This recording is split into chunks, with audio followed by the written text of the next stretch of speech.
स्वागत है आपका नेशनल वॉइस पर। आप देख रहे हैं नेशनल 50। मैं हूं आपके साथ लवी गुंबर। तो आइए लिए चलते हैं आपको रफ्तार भरी खबरों के इस सफर पर।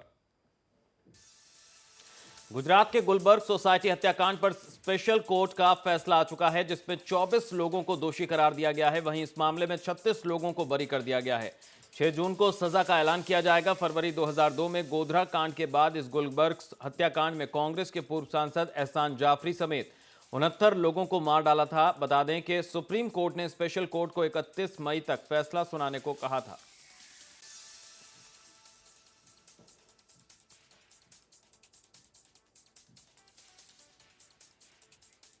गुलबर्ग सोसाइटी मामले में कोर्ट के फैसले पर दंगों की पीड़िता जाकिया जाफरी ने असंतोष जाहिर किया है। उन्होंने कहा कि यह आधा न्याय है, जिसे मिलने में भी 14 साल का वक्त लग गया, लेकिन ये लड़ाई जारी रहेगी। उन्होंने कहा कि वो इस फैसले से संतुष्ट नहीं हैं और वो ऊपरी अदालत में इसके लिए अपील करेंगी।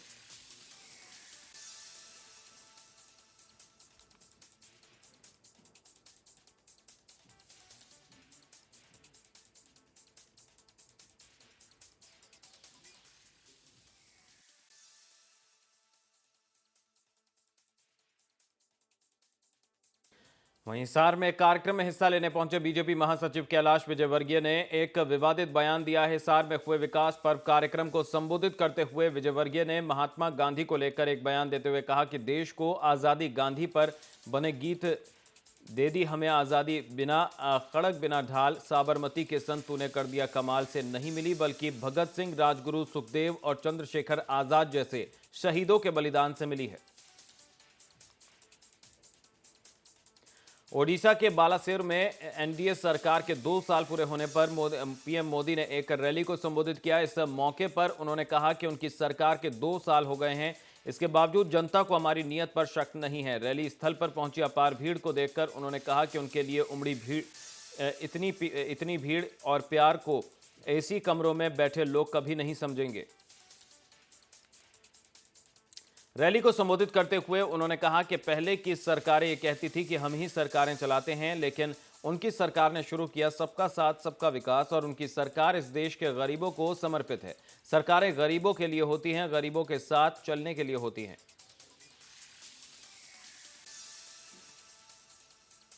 कांग्रेस पार्टी में बड़े फेरबदल की तैयारी की जा रही है। जल्द ही राहुल गांधी की कांग्रेस अध्यक्ष पद पर ताजपोशी हो सकती है। सूत्रों के अनुसार राहुल को जिम्मेदारी देने से पहले पार्टी में संगठन के स्तर पर बदलाव होंगे और युवा चेहरों को आगे लाया जाएगा। बताया जा रहा है कि राहुल अध्यक्ष बनने के बाद चिंतन शिविर करेंगे। शिविर का आयोजन या तो हिमाचल प्रदेश या फिर उत्तराखंड में होगा।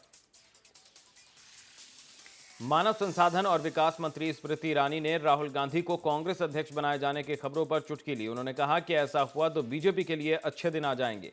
वहीं केंद्रीय मंत्री पीयूष गोयल ने कहा कि इससे कांग्रेस मुक्त भारत तेजी से बनेगा। गोयल ने कहा कि इससे कांग्रेस मुक्त भारत बनाने का संकल्प भी मजबूत होगा। छत्तीसगढ़ के पूर्व मुख्यमंत्री अजीत जोगी कांग्रेस छोड़ने की तैयारी में हैं। वो इस कोशिश में हैं कि 25,000 समर्थकों को साथ लेकर पार्टी छोड़ें। वो इन सभी लोगों को लेकर एक जनसभा में कांग्रेस छोड़ने का ऐलान करेंगे। इस दौरान वो एक क्षेत्रीय दल बनाने की घोषणा भी कर सकते हैं। विधानसभा चुनाव में कांग्रेस की हार से वो अब तक लगातार पार्टी में उपेक्षा का शिकार होते रहे हैं। गुजरात की सीएम आनंदीबेन पटेल की कुर्सी खतरे में पड़ती दिखाई दे रही है। मुख्यमंत्री पद से उनकी छुट्टी तय मानी जा रही है। पार्टी उन्हें हटाने पर गंभीरता से विचार कर रही है।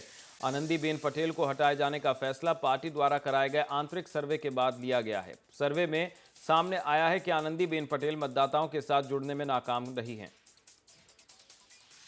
महाराष्ट्र से भाजपा की लोकसभा सांसद पूनम महाजन भोपाल हवाई अड्डे से मुंबई की फ्लाइट पकड़ने के लिए रेलवे की स्पेशल ट्रेन से पहुंची थी।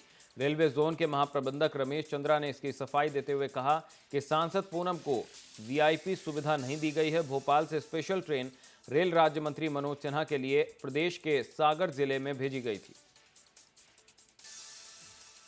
बॉलीवुड अभिनेता ओमपुरी जब अब प्रधानमंत्री नरेंद्र मोदी के करीब आना चाहते हैं। हाल ही में वो पीएम मोदी की तारीफ करते हुए नजर आए। साथ ही ओमपुरी कांग्रेस अध्यक्ष सोनिया गांधी पर जमकर बरसे। हालांकि पीएम मोदी की प्रशंसा करते हुए कब ओमपुरी मर्यादा की दीवार लांघ गए। उन्होंने कहा कि फिलहाल मोदी जी की गोद में बैठने के अलावा कोई चारा नहीं है। मेघालय के मुख्यमंत्री मुकुल संगमा ने कांग्रेस आलाकमान को चिट्ठी लिखी है। कांग्रेस अध्यक्ष सोनिया गांधी और उपाध्यक्ष राहुल गांधी को लिखी चिट्ठी में सांगमा ने कहा कि पार्टी के कई नेता बीजेपी के संपर्क में हैं। उन्होंने कहा कि पार्टी के कुछ नेताओं ने बीजेपी के राष्ट्रीय महासचिव राम माधव और असम के शिक्षा मंत्री हिमंत बिस्वा शर्मा से मुलाकात की। सिवान के पत्रकार राजदेव हत्याकांड के आरोपी लड्डन मियां ने आज सिवान के सीजीएम कोर्ट में सरेंडर कर दिया है। हत्याकांड के बाद से ही लड्डन फरार था। आत्मसमर्पण के बाद लड्डन ने कहा कि राजदेव मर्डर केस में उनका कोई हाथ नहीं है। उन्होंने बताया कि पुलिस की बढ़ती दबिश के कारण उसने सरेंडर किया है। बीजेपी अध्यक्ष अमित शाह की टीम में जगह पाने के लिए उम्मीद लगाए पार्टी नेताओं को अभी और इंतजार करना होगा। बीजेपी राष्ट्रीय कार्यकारिणी की बैठक टाल दी गई है। सूत्रों के मुताबिक 12 और 13 जून को होने वाली कार्यकारिणी की बैठक में मौजूदा सदस्यों को ही आमंत्रित किया गया है। सीएम अखिलेश यादव ने 9 देशों के राजदूतों से अपने सरकारी आवास पर मुलाकात की। इस दौरान मुख्य सचिव आलोक रंजन, प्रमुख सूचना आयुक्त नवनीत सहगल ने भी मौजूद थे। इस मौके पर मुख्यमंत्री अखिलेश यादव ने कहा कि इन सभी लोगों का संबंध यूपी से है और ये सब प्रदेश की आबो हवा देखने और सुनने आए हैं। उत्तर प्रदेश के लोक निर्माण मंत्री शिवपाल सिंह यादव आज अचानक लखनऊ में गोमती नदी पर बन रहे गोमती रिवर व्यू का निरीक्षण करने पहुंचे। इस दौरान शिवपाल यादव ने गोमती रिवर व्यू का एसपी की ऐतिहासिक योजना बताया। हरदोही में पिहानी चुंगी इलाके में स्थित समाजवादी पार्टी की महिला सभा की प्रदेश सचिव शैल सिंह के घर से छापेमारी के दौरान 21 जुआरियों को गिरफ्तार किया गया है। वहीं घर में रह रहे शैल सिंह के भतीजे ने शैल का बचाव करते हुए पुलिस पर आरोप लगाया कि शांडी से एसपी विधायक राजश्री के यहां से भी जुआ खेला जाता है, लेकिन वहां पुलिस कोई कार्रवाई नहीं करती है। संभल के चकबंदी न्यायालय में अधिकारी सुनील कुमार नौटियाल ने किसान से पंखे से हवा करवाई। चकबंदी अधिकारी तो हवा लेकर मस्त हैं, जबकि कोर्ट में साहब की हवा कर रहा बेचारा गरीब किसान गर्मी से बेहाल है। वहीं कोर्ट में मौजूद अन्य कर्मचारी भी भीषण गर्मी में काम कर रहे हैं। मुरादाबाद के आरआर के स्कूल में मॉक ड्रिल के दौरान तीसरी मंजिल से महिला टीचर के गिरने के मामले में नेशनल वॉइस की खबर का असर हुआ। आईजी सिविल डिफेंस ने सहायक उप नियंत्रक सिविल डिफेंस जगदीश प्रसाद को निलंबित करने के आदेश दे दिए हैं। वहीं डीएम ने भी मजिस्ट्रेट जांच के आदेश दे दिए हैं। लखनऊ में सुप्रीम कोर्ट के आदेश के खिलाफ पिछले 4 दिनों से किंग जॉर्ज मेडिकल यूनिवर्सिटी में डॉक्टर्स की हड़ताल खत्म हो गई। हड़ताल खत्म होने से लोगों ने राहत की सांस ली। पिछले 4 दिनों से मरीजों का हाल बेहाल था। गोंडा में सामान से भरा ट्रैक्टर और मार्शल के बीच टक्कर हो गई। टक्कर इतनी जोरदार थी कि आसपास के रहने वाले लोग भी सहम गए। सूचना मिलते ही मौके पर पुलिस पहुंची और स्थानीय लोगों की सहायता से मार्शल के दरवाजों को काटकर ड्राइवर को बाहर निकाला गया, जिसके बाद आनन फानन में ड्राइवर को जिला अस्पताल भर्ती किया गया। गाजियाबाद में लोनी पुलिस ने अलग अलग जगहों पर छापेमारी कर सेक्स रैकेट का पर्दाफाश किया। बताया जा रहा है कि काफी दिनों से यहां सेक्स रैकेट चलाया जा रहा था। स्थानीय लोगों की शिकायत मिलने के बाद पुलिस ने 3 जगहों पर छापेमारी करते हुए ग्राहक समेत 9 लड़कियों और सेक्स रैकेट के संचालक को गिरफ्तार किया है। चंदौली के मुगलसराय कोतवाली क्षेत्र में शाहकोटी इलाके में बैलून भरा जाने वाला सिलेंडर में जोरदार ब्लास्ट हो गया। इस धमाके में पूरा मकान ही जमींदोज हो गया। वहीं एक शख्स बुरी तरह से घायल हो गया। घटना की सूचना पर लोगों की भारी भीड़ वहां पर जमा हो गई। मौके पर पहुंची पुलिस जांच की बात कह रही है, लेकिन यह पूरी घटना वहां लगे सीसीटीवी कैमरे में कैद हो गई। सरकार के तमाम दावों के बाद भी बाल मजदूरी पर रोक नहीं लग पा रही है। कुछ ऐसा नजारा कौशाम्बी में कड़ा विकास खंड के मर्दानपुर वर्जी गांव में दिखाई दिया, जहां मनरेगा के तहत तालाब की खुदाई का काम ग्राम प्रधान की देखरेख में चल रहा है। तालाब खुदाई में एक नहीं कई नाबालिग बच्चे अपने हाथों में फावड़ा लिए जुटे हुए हैं। मैनपुरी के एआरटीओ ऑफिस में दलालों का बोलबाला है। कुछ दिन पहले पुलिस ने यहां छापा मारकर एक दलाल को पकड़ा था। उसके पास से फर्जी मोहरे, कई बने हुए ड्राइविंग लाइसेंस और दफ्तर के कागजात बरामद हुए थे। पूछताछ में दलालों और अधिकारियों से लेकर बाबुओं की मिलीभगत भी सामने आई है। लखनऊ के सीमावर्ती गांव में कच्ची शराब का धंधा खूब फूल रहा है, जिसके नतीजे हर साल कई लोग अपनी जान गंवाकर चुकानी पड़ रही है। इस मंदिर के सीमावर्ती होने की वजह से शराब के अवैध कारोबारी इसका फायदा उठाते हैं। खास बात यह है कि महिलाएं और नाबालिग बच्चे भी खुलेआम सड़कों पर शराब बेचते नजर आ रहे हैं। सहारनपुर के जिला अस्पताल परिसर में नलकूप में रखे गैस सिलेंडर से जहरीली गैस का रिसाव होने से हड़कंप मच गया। गैस के रिसाव से 3 गायों की मौत हो गई, जबकि बच्चों समेत दर्जनों लोग बेहोश हो गए। कई घंटों की कड़ी मशक्कत के बाद गैस के रिसाव पर काबू पाया गया। फिरोजाबाद के थाना रामगढ़ के महादेव नगर में देर रात को 40 गायों से भरा ट्रक पलट गया, जिसमें करीब 1 दर्जन से ज्यादा गाय मर गई। ट्रक के पलटने की आवाज से आसपास के लोग जाग गए और मौके पर पहुंच गए और ट्रक में से गायों को निकाल लिया गया और ट्रक को आग के हवाले कर दिया। स्वच्छ भारत मिशन के हिस्से के रूप में एक पखवाड़े की स्वच्छता अभियान के तहत शहरी विकास मंत्रालय ने सभी राज्यों और केंद्र प्रशासित प्रदेशों से अपने शहरी क्षेत्रों के पार्कों की सफाई और स्वच्छता सुनिश्चित करने पर ध्यान देने को कहा है। 1 जून से 15 जून तक यह अभियान देश भर में चलाया जाएगा। मंत्रालय ने सभी केंद्र शासित प्रदेशों के लिए स्वास्थ्य और सफाई सुनिश्चित करने के लिए मानक संचालन प्रक्रिया भी जारी की है। मेरठ मेट्रो प्रोजेक्ट के डीपीआर को मंजूरी के बाद मेट्रो सेल के कार्यालय का विधिवत उद्घाटन किया गया। मंडलायुक्त आलोक सिन्हा ने मेरठ विकास प्राधिकरण के परिसर में बने इस कार्यालय का उद्घाटन किया। मंडल आयुक्त की माने तो 11,220 करोड़ के इस प्रोजेक्ट को अगर राज्य और केंद्र सरकार ने हरी झंडी दे दी है तो 2022 में मेरठ के लोग मेट्रो की सवारी कर पाएंगे।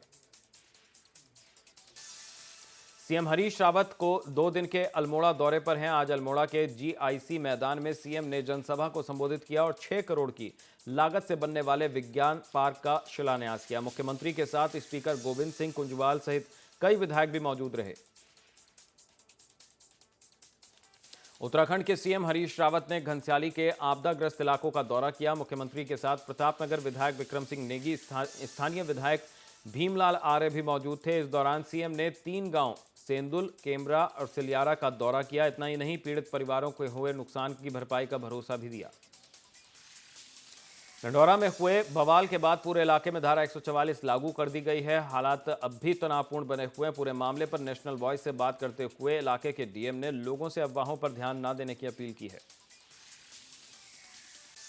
बता दें कि धर्म ग्रंथ के एक विवाद पर प्रणव चैंपियन के घर पर हजारों की संख्या में आए लोगों ने तोड़फोड़ की थी। हरिद्वार जिले के लंडौरा गांव में प्रणव चैंपियन के पुश्तैनी घर पर यह हमला हुआ। प्रणव चैंपियन ने हमले का आरोप मुख्यमंत्री हरीश रावत पर लगाया। उन्होंने कहा कि हरीश रावत उनके बीजेपी में जाने से परेशान हैं। हरिद्वार जिले में बीजेपी नेता कुंवर प्रणव सिंह चैंपियन के महल पर हुए हमले के लिए बीजेपी के प्रदेश अध्यक्ष अजय भट्ट ने राज्य सरकार को दोषी ठहराया। अजय भट्ट का कहना है कि यह हमला हरीश रावत सरकार ने बदले की भावना के चलते कराया है। इतना ही नहीं, उन्होंने सीएम पर सांप्रदायिकता फैलाने का आरोप भी लगाया। बीजेपी विधायक गणेश जोशी ने मसूरी के अलग अलग क्षेत्रों का भ्रमण किया और लोगों की समस्याएं जानी और अधिकारियों को फोन कर लोगों की समस्याओं को सुलझाने का निर्देश भी दिया। इस मौके पर उन्होंने हरीश रावत सरकार पर जमकर हमला बोला। उत्तर रेलवे मेंस यूनियन देहरादून के सचिव ने मसूरी पहुंचकर जीएस नॉर्दर्न रेलवे को 8 सूत्रीय मांगों का ज्ञापन सौंपा। साथ ही 7वें पे कमीशन लागू करने की मांग की। इतना ही नहीं, 9 जुलाई तक लागू नहीं होने पर पूरे देश में 11 जुलाई से चक्का जाम करने और हड़ताल पर जाने की धमकी दी। प्रदेश में बढ़ रही सड़क दुर्घटनाओं को देखते हुए पौड़ी जिला प्रशासन भी सतर्क हो गया है। पौड़ी में आज सड़क सुरक्षा को लेकर जिला प्रशासन ने चेकिंग अभियान चलाया और पुलिस और आरटीओ के साथ मिलकर चलाए गए इस चेकिंग अभियान में सभी वाहनों की गहनता से जांच की गई। चौपहिया वाहनों के सभी कागजातों के साथ फिटनेस की भी जांच हुई। किसानों के लिए चुनाव के दौरान मंच से भले ही बड़े बड़े वायदे किए जाते हैं, लेकिन गन्ना किसानों के दर्द की आह किसी को सुनाई नहीं देती। यही वजह है कि किसानों ने गन्ने की पैदावार छोड़ दूसरी खेती की तरफ अपना रुख करना शुरू किया है, जो प्रदेश की चीनी मिलों के साथ ही गन्ना और चीनी विभाग के लिए अच्छा संकेत नहीं है। बारिश और ओलों के चलते इस बार फल कारोबारियों के लिए मौसम नासूर ही रहा और किसानों को इस बार काफी नुकसान उठाना पड़ रहा है। पिछले सालों के मुकाबले इस साल फलों का उत्पादन काफी कम हुआ है। वहीं बाजार में दाम नहीं मिलने से फल कारोबारी निराश हैं। जिले में 80% का नुकसान होने से बाजार में भी फल गायब होने लगे हैं। 11 जून को होने वाली पासिंग आउट परेड में आईएमए ने तैयारियां शुरू कर दी हैं। रिहर्सल के साथ दूसरे कार्यक्रम आईएमए में शुरू हो चुके हैं। पुलिस ने अतिरिक्त सुरक्षा का खाका भी तैयार कर लिया है। इस बार विशेष तौर पर गुलदार फोर्स की तैनाती आईएमए के आसपास बनी रहेगी। चारों ओर का रूट डाइवर्ट प्लान तैयार किया गया है। श्रीनगर गढ़वाल बेस अस्पताल में खुलेआम मरीजों के साथ अवैध वसूली की जा रही है। ये वसूली डॉक्टर्स और मेडिकल